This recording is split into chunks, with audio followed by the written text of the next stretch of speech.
नमस्कार, मैं हूँ LK नामदेव और आप देख रहे हैं भारत का आईना।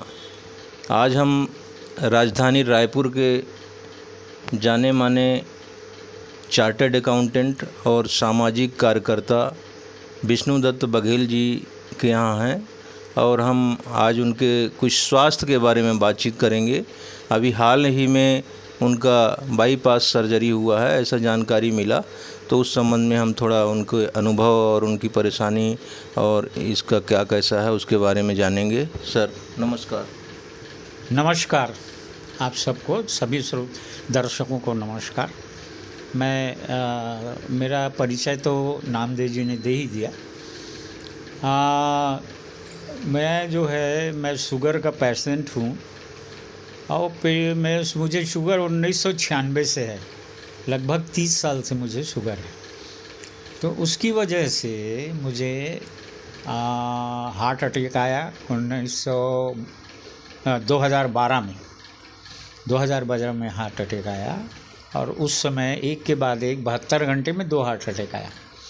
तो उस समय मेरा जो मेन जो आर्टरी था वो ब्लॉक था और वहाँ मेन आर्टरी के ब्लॉक को खोलने के लिए मुझे एंजियोप्लास्टी, माने एक इंस्टेंट लगाया गया।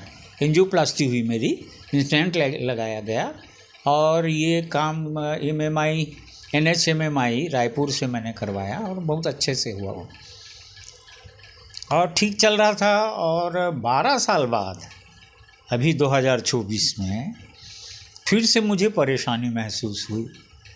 परेशानी ऐसी महसूस हुई कि थोड़ा सा कोई भी काम करता था तो हाँफने लग जाता था। तो मैंने डॉक्टर को बताया, भाई मैं हाँफने लग जाता हूँ, ऐसी क्या बात है? तो बोले नहीं, अपन एक काम करते हैं, आप अब पहले तो आपका हार्ट बीट देखते हैं। हार्ट बीट भी बहुत मतलब इरेगुलर था और ठीक नहीं था। तो उन्होंने फिर चेकअप के लिए बुलवाया और वहाँ कहा उन्होंने कि भाई आप जो है एक तो पेस मेकर लगवा लो। पेस मेकर लगाने के लिए जब हम OT में गए तो वहाँ उन्होंने देखा कि ये जो एंजियोप्लास्टिक के दौरान जो इंस्टेंट लगा है मेरे को, उसमें जो है कुछ खराबी आ गई है, वो मतलब ब्लॉक कर रहा है आर्टरी को। तो डॉक्टर साहब ने कहा कि भाई देखो यार, ये कभी भी साला धोखा दे सकता है, इसके भी मत रहिए और आप जो है ओपन हार्ट सर्जरी करवा लीजिए। तो मैंने कहा ठीक है भाई, क्योंकि भाई सांस है तो जीवन है, सांस के लिए ये ज़रूरी था कि भाई करवाऊँ मैं। तो 23 मार्च 2024 को मेरा ओपन हार्ट सर्जरी हुआ और वहीं हुआ NHMMI रायपुर में, बहुत अच्छे से हुआ। बहुत अच्छे सर्जन डॉक्टर प्रभु हैं वहाँ, उन्होंने किया और उनका रिकॉर्ड है कि उन्होंने more than 1000 open heart surgery किया है और बहुत कम उम्र के हैं, बहुत ज़्यादा नहीं, उनकी उम्र 48-50 के आसपास के हैं। उस उम्र में उन्होंने 1000 से ज़्यादा ओपन हार्ट सर्जरी की है। अब मुझे ऐसा बताया गया है कि ओपन हार्ट सर्जरी में जो है सक्सेस रेट 96% है।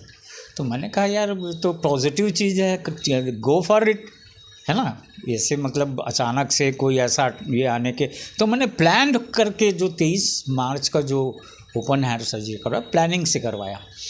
तो उस दिन ओपन हार्ट सर्जरी हुई और जैसे कि मैंने अपने फेसबुक उसमें डाला था कि उसका अनुभव ही अलग था। और अनुभव ऐसा था कि फुल एनेस्थीसिया में करते हैं, है ना। तो एनेस्थीसिया में करते हैं और लगभग 4-5 घंटे से ज़्यादा चलता है वो सर्जरी है, वो 4-5 घंटे से ज़्यादा चलता है। और उसके बाद में न केवल पेशेंट बल्कि डॉक्टर भी थक जाते हैं। तो जब ये हुआ और होने के बाद में मुझे उसमें ICU में लिटाया गया। तो ICU में जब लिटाया गया तो मेरा ऐसा मानना है कि एनेस्थीसिया का प्रभाव ऐसा था जब एनेस्थीसिया का प्रभाव इतना था कि केवल मेरा ब्रेन काम कर रहा था और डॉक्टर्स पूछते थे बघेल जी कैसे हैं, तो मुझे सुनाई तो देता था, ब्रेन काम करता था, लेकिन मैं अपनी पलकें झपका पा रहा था, न ही मैं अपने हाथ पैर हिला डुला पा रहा था। तो मुझे ऐसा अनुभव हुआ कि जब कोई व्यक्ति कोमा में जाता है तो यही स्थिति रहती है, ब्रेन काम करते रहता है और सारा शरीर डेड रहता है। ये अनुभव मेरे को हुआ, पहली बार अपनी ज़िंदगी में ये अनुभव हुआ। और उसके बाद धीरे धीरे जब मुझे होश आने लगा तो डॉक्टर्स को मालूम था कि ये और उसमें भी 10 घंटे से ज़्यादा लगे, मुझे होश आने में 10 घंटे से ज़्यादा लगे। और डॉक्टर लोग आसान्वित थे और धीरे से मैं देखा तो आँख खोला, मैं आँख खोलने के बाद में जो है हाथ पर हिलाने डुलाने लगा। फिर धीरे धीरे सारी चेतना वापस आई, है ना। और मैं फिर महसूस किया कि भाई मेरे को ये लगा हुआ है, क्या बोलते हैं, ऑक्सीजन लगा हुआ है ना। और क्या बोलते हैं वो जो मशीन वाला जो रहता है जो ऑक्सीजन निकलता है, वेंटिलेटर लगा हुआ है और इतने सारे मतलब वो लगे हुए हैं। तो मैंने महसूस किया कि आई एम ओके। और धीरे धीरे जो रिकवरी हुई और जो मुझे महसूस हुआ, आज जो महसूस करता हूँ वो पहले से कई गुना अच्छा है। अच्छा, तो पहले से कई गुना अच्छा महसूस कर रहे हैं ये बाईपास कराने से। एक्चुअली क्या है ना, आपकी दिनचर्या खान पान तो मेरे जानकारी में बहुत अच्छा रहा है और आप खुश मिजाज भी रहते हैं, एक्टिव भी रहते हैं सामाजिक कामों में, अपने पैसे के कामों में। फिर ये स्थिति क्यों आई, इसके बारे में कोई आपको अनुभव हुआ हो कि आखिर ऐसा क्यों हुआ, उसके बारे में थोड़ा बताएं सर। इंस्टेंट को 12 साल हो गए थे और अपन जो हैं थोड़े से लापरवाह तो हो ही जाते हैं। 12 साल हो गए थे, बहुत अच्छा चल रहा था। और ओपन हार्ट सर्जरी करवाने से पहले ये मेरे परिवार के लोग जानते हैं, मैं करीब 6 किलोमीटर साइकिल चला लेता था और 5 किलोमीटर पैदल चल लेता था। मतलब एक ही दिन में नहीं, अल्टरनेट, कभी जब पैदल चलूँ तो साइकिल ना चलाऊँ, साइकिल चलाऊँ तो पैदल ना चलूँ। तो इस तरीके से मेरा वो अच्छा चल रहा था। अचानक से मुझे साइकिल चलाने में भी हाँफने का वो महसूस हुआ और पैदल चलने में भी हाँफने का। 3 किलोमीटर नहीं चल पाया और 3 किलोमीटर चलते चलते मैं 3 बार बीच में बैठना पड़ा मेरे को। तो फिर मैं डॉक्टर्स को कंसल्ट किया, तो फिर मैं पत्नी को बताया। मैंने कहा, मेरी पत्नी खुद डॉक्टर हैं, CMHO रायपुर रही हैं, डॉक्टर श्रीमती मीरा बघेल। उनको बताया तो उन्होंने कहा नहीं, तुरंत हमको जो है एक्सपर्ट को दिखाना चाहिए। अब एक्सपर्ट को दिखाया तो उन्होंने कहा कि चेकअप करेंगे और आपका हार्ट बीट चेकअप करने के बाद बताया कि आपका हार्ट बीट। तो इसका कारण मैं जानता हूँ, मैं ऐसा मुझे डॉक्टरों ने कहा कि आपको जो साइकिल चलाते थे, है ना, वो एक्सेस हो गया, है ना। जैसे इंटेंट लगे लोगों को ज़्यादा साइकिलिंग नहीं करनी चाहिए, साइकिलिंग मना नहीं है, अभी भी मेरे को साइकिलिंग मना नहीं है। उन्होंने कहा है आप चलाइए साइकिल, लेकिन इस तरीके से 5 किलोमीटर 6 किलोमीटर ये मत चलाइए। तो वो जो हुआ वो मेरे को लगता है कि एक्सर्शन हो गया मुझे साइकिलिंग और उसके कारण। अब मॉर्निंग वॉक में तो कोई एक्सर्शन होता नहीं है, और वैसे भी मैं वॉक करता हूँ तो जहाँ भी मेरे को थकावट लगे मैं चुपचाप बैठ जाता हूँ, जब तक अच्छा नहीं लगता मैं नहीं उठता हूँ। मतलब ये है, देखिए कि आप जो है ना अपनी दिनचर्या में साधारण तरीके का व्यायाम, घूमना, साइकिलिंग करना और खान पान, इसमें आप ध्यान देंगे तो शायद ये चीज़ नहीं आएगी। और बहुत अच्छी मैं समझ रहा हूँ बात ये रही है कि आप बीमार होकर के अस्पताल नहीं गए, बल्कि थोड़ी प्रॉब्लम महसूस हुई और उसके चलते आपने चेकअप कराया और चेकअप से आगे जो भविष्य के लिए खतरा ना हो ऐसा करके डॉक्टरों ने किया। तो इस बारे में तो डॉक्टर्स का कहना है कि यदि सामान्यतः आप अभी तो आपकी उम्र 67 साल की है, सामान्यतः मिनिमम 5 साल और मैक्सिमम 10 साल तक आपकी उम्र बढ़ गई, ऐसा उनका कहना है ना। और दूसरी बात यह है कि मैं खुद महसूस करता हूँ कि पहले से ज़्यादा वो महसूस करता हूँ, एनर्जी महसूस करता हूँ, खान पान में परिवर्तन जो है मतलब वो महसूस करता हूँ, अच्छा महसूस करता हूँ अभी। और 6 महीने बाद मुझे तो ये भी कह दिया गया है कि भाई आप जो है फॉरेन टूर भी कर सकते हैं, क्योंकि मेरे दोनों बेटे बाहर रहते हैं तो मुझे जाना भी पड़ेगा विदेश, तो वो 6 महीने बाद अलाउड है मुझे। तो मैं समझता हूँ एंजियोप्लास्टी और ये जो है ये और डॉक्टर्स का भी कहना है कि यदि एंजियोप्लास्टी होता तो अच्छे कलाकार लाइक संजीव कुमार जैसे लोग नहीं मरते, क्योंकि उस समय वो था नहीं हैं, और वो हार्ट अटैक आया उनको और चल बसे हमारे बीच से, और बहुत सारे हमारे राष्ट्रीय नेता लोग भी।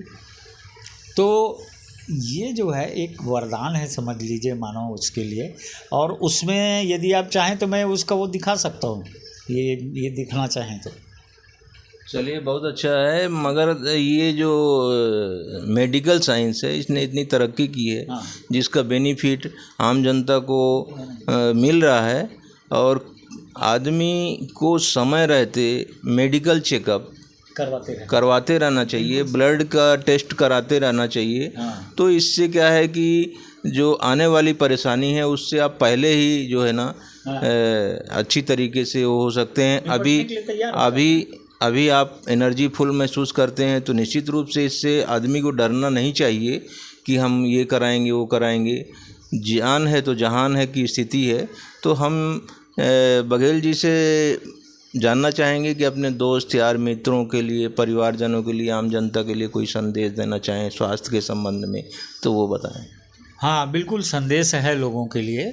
बचपन में जब लोग कहते थे कि हेल्थ इज़ वेल्थ, तो मुझे लगता था हाँ यार ठीक है, कभी वैसे ध्यान नहीं देते। बचपन में तो खूब मतलब खेलते कूदते मेरा बचपन बीता, मेरा जवानी बीता, तो मुझे उतना कोई एहसास नहीं होता था। लेकिन जब से ये हार्ट अटैक हुआ 2012 में, तब से मुझे लगा कि यार ये जो वाक्य है एकदम सही है। यदि हेल्थ इज़ वेल्थ मतलब आपके पास करोड़ों रुपया रहे, यदि आपका हेल्थ सही नहीं है तो आप उसका मतलब जो है इंजॉय नहीं कर सकते, उसका जो है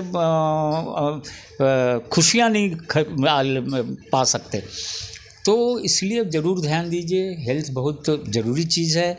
हेल्थ के बाद में दूसरी चीज़ें हैं, हेल्थ के बाद में आपका परिवार है, हेल्थ के बाद में आप हो, है ना। तो इस तरीके से इसलिए कहा गया है कि पहला सुख निरोगी काया। हाँ, पहला सुख निरोगी काया।